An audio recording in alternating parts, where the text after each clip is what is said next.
Irmãos, eu vou ler 2 Pedro a partir do versículo 12. Por esta razão, sempre estarei pronto para trazer-vos lembrados acerca destas coisas. Embora estejais certos da verdade, já presente convosco e nela confirmados. Também considero justo, enquanto estou neste corpo, despertar-vos com essas lembranças, certo de que estou prestes a deixar o meu corpo, como efetivamente o nosso Messias Emanuel me revelou. Mas de minha parte, esforcei-me-ei diligentemente por fazer que a todo tempo, mesmo depois da minha partida, conserveis lembrança de tudo, porque não vos demos a conhecer o poder e a vinda de nosso Messias Emanuel, seguindo fábulas engenhosamente inventadas, mas nós mesmos fomos testemunhas oculares da sua majestade, pois ele recebeu da parte do Pai honra e glória, quando pela glória excelsa lhe foi enviada a seguinte voz: Este é meu Filho amado, em quem me comprazo. Ora, esta voz vinda do céu nós a ouvimos quando estávamos com ele no Monte Santo. Temos assim tanto mais confirmada a palavra profética, e fazeis bem em atendê-la como uma candeia que brilha em lugar tenebroso, até que o dia clareie e a estrela alva nasça em vossos corações, sabendo primeiramente isto, que nenhuma profecia da Escritura provém de particular elucidação, porque nunca jamais qualquer profecia foi dada por vontade humana. Entretanto, homens falaram da parte do Pai, movidos pelo Espírito do Pai. Assim como no meio do povo surgiram falsos profetas, assim também haverá entre vós falsos mestres, os quais introduzirão dissimuladamente heresias destruidoras, até o ponto de renegarem o soberano Senhor que os resgatou, trazendo sobre si mesmos repentina destruição, e muitos seguirão as suas práticas libertinas, e por causa deles será infamado o caminho da verdade. Também movidos por avareza, farão comércio de vós com palavras fictícias. Para eles o juízo lavrado a longo tempo não tarda, e a sua destruição não dorme. Ora, seu Pai não poupou anjos quando pecaram, antes precipitando-os no inferno, os entregou ao abismo de trevas, reservando-os para o juízo, e não poupou o mundo antigo, mas preservou Noé, pregador da justiça, mais 7 pessoas, quando ele fez vir o dilúvio sobre o mundo de ímpios, e reduzindo a cinza a cidade de Sodoma e Gomorra, condenou-as em ruína completa, tendo-os posto como exemplo a quantos venham a viver impiamente, e livrou o justo Ló afligido pelo procedimento libertino daqueles insubordinados, porque este justo, pelo que via, ouvia, quando habitava entre eles, atormentava a sua alma justa, cada dia por causa das obras iníquas daqueles, e porque o Senhor sabe livrar a provação os piedosos e reservar sob castigo os injustos, para o dia de juízo, especialmente aqueles que, seguindo a carne, andam em imundas paixões e menosprezam qualquer um. Atrevidos, arrogantes, não temem difamar autoridades, ao passo que anjos, embora maiores em força e poder, não proferem contra elas juízo infamemente na presença do Senhor.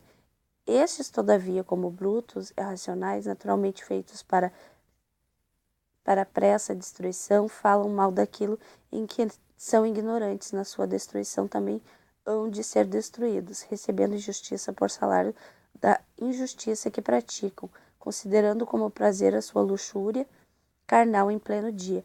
Quais nódoas deformidades eles se regalam nas suas próprias mistificações, enquanto banqueteiam junto conosco, tendo olhos cheios de adultério e insaciáveis no pecado, engodando almas inconstantes, tendo o coração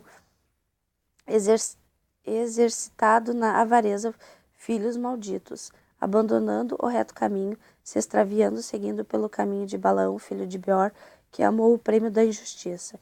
Recebeu, porém, castigo da sua transgressão ao saber um mudo animal de carga falando com voz humana, refreou a insensatez do profeta. Estes tais são como fontes sem água, como névoas impelidas por temporal.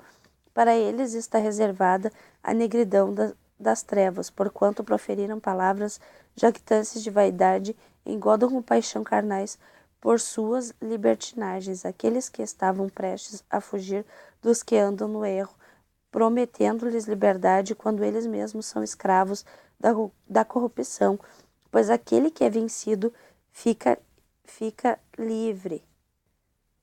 Portanto, se depois de terem escapado das contaminações do mundo mediante o conhecimento do Pai e do nosso Messias Emmanuel, se deixam enredar de novo e são vencidos, tornou-se o seu último estado pior que o primeiro.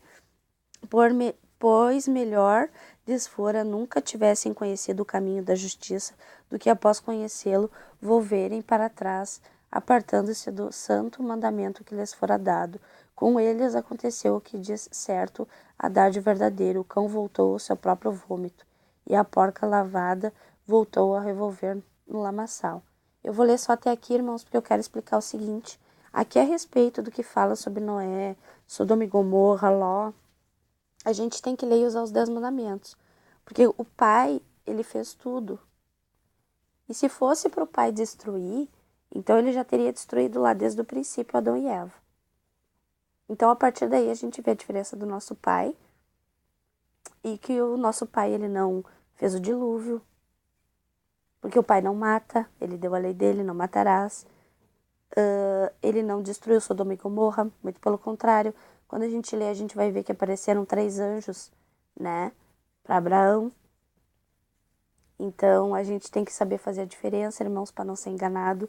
É como eu disse para vocês, botaram fermento, botaram acréscimo, botaram. Eu tô lendo aqui para vocês para mostrar a diferença do nosso pai, que ele é justo. Se fosse para matar, ele tinha matado os anjos e não tinha feito o que fez. Né? Mas tudo isso é como eu expliquei para vocês, é para exemplo, para que a gente, quando encontre a verdade, não aconteça aquilo que eu acabei de ler para vocês. Ó, o cão voltou ao seu próprio vômito e a porca lavada voltou a revolver-se no lamaçal. É isso que eu tenho falado a respeito de muitos que eu tenho visto que acabam se perdendo quando leem os apócrifos porque não leram a Bíblia primeiro. E que não sabem que o Pai não faz mal. Como eu digo, o Pai é amor, os 10 mandamentos que ele deu, lá está escrito: não matarás, não roubarás, não cobiçarás. Então a gente tem que começar a entender que tudo que foi feito de mal não foi o Pai que fez, irmão, foram os anjos caídos. Então, a partir disso, a gente vê aqui que Noé, o dilúvio que aconteceu não foi o pai. Porque se o pai tivesse se arrependido, é como eu disse, teria feito desde lá do princípio com Adão e Eva. Não, isso aqui é um exemplo para nós, irmãos. Porque, é como eu falei, se a gente tivesse vindo lá do céu, tivesse nascido no reino do nosso pai, lá nós teríamos sido enganados e não teríamos salvação. Como eu li aqui a respeito dos anjos. Ó, ele não poupou nem os anjos que pecaram antes, precipitou-os no inferno. E a palavra inferno, irmão, significa sepultura. É onde os mortos estão enterrados.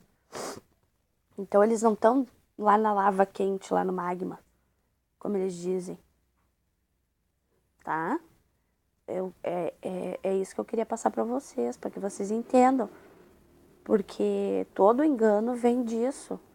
Porque quando eles caíram, eles não buscaram fazer o bem, não. Muito pelo contrário.